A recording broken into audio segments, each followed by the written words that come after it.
Hello, crypto boys and ghouls, and welcome back to the channel, Tales from the Cryptmancer, where we feature content on play and earn games on the blockchain, such as Splinterlands. And in today's video, I have a special surprise. It is a conversation around Runi Reconstruction, and is this functionality for Runi closer to reality than we might think? And what you're seeing on screen here is actually a Runi that has gone through at least the code swappings for Runi reconstructions, and boy, looks pretty good to me.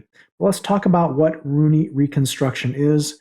Just as a reminder, Runi reconstruction was updated here to replace component swapping as a concept, and it's been updated on the Runi roadmap page on OpenSea, with the fact that you would have to burn a Runi to pull traits off of that Runi onto a host Runi, essentially.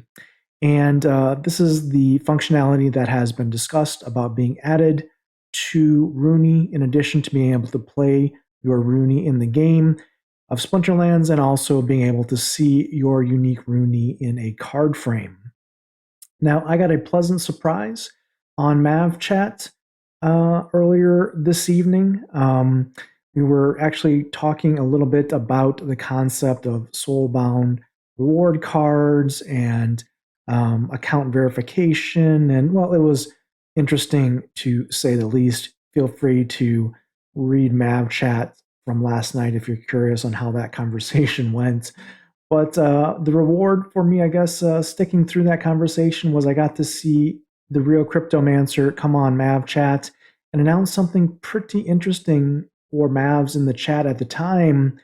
He had mentioned at 2:35 a.m. Eastern that he'd been experimenting with code to copy traits from a source Runi onto a destination Runi and wanted to test it. So obviously, yeah, I'm game for that. We have a few Runis in our stable here, and I was curious.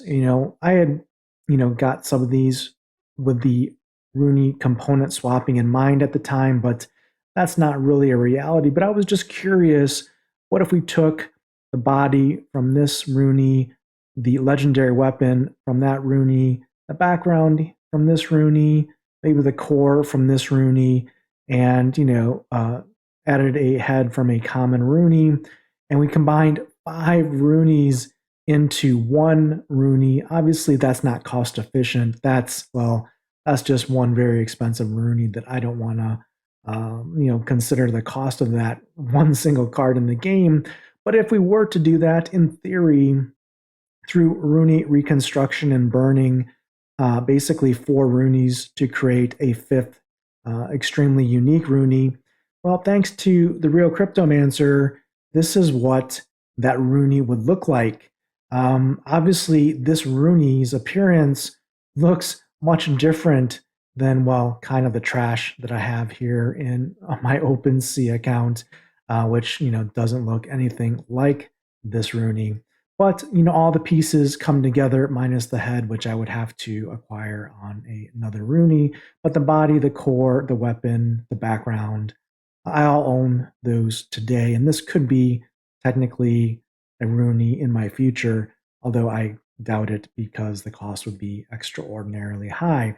What would it look like in a card frame? Well, I'm happy that you asked, because here's what the card frame looked like that Cryptomancer had generated for me.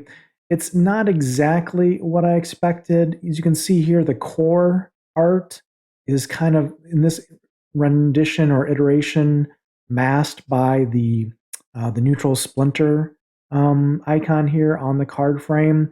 So it's maybe not, like, if you have a really nice core, it may not necessarily go over well into the game card frame necessarily. We have to see what the final code and rendering looks like.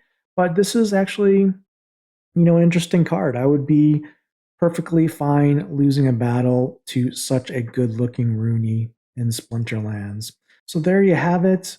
Cryptomancer testing code, taking parts from Runi's metadata on the contract, the smart contract on Ethereum, combining it and doing Runi Reconstruction to create one final Runi, it could be a possibility to be enabled in OpenSea or on Ethereum fairly soon. We'll have to see how far along development is, but it's definitely, certainly something to look forward to, especially if you own Runi and you plan accordingly to try and, well, maybe take two or three pieces of one Runi and, throw it on another Runi.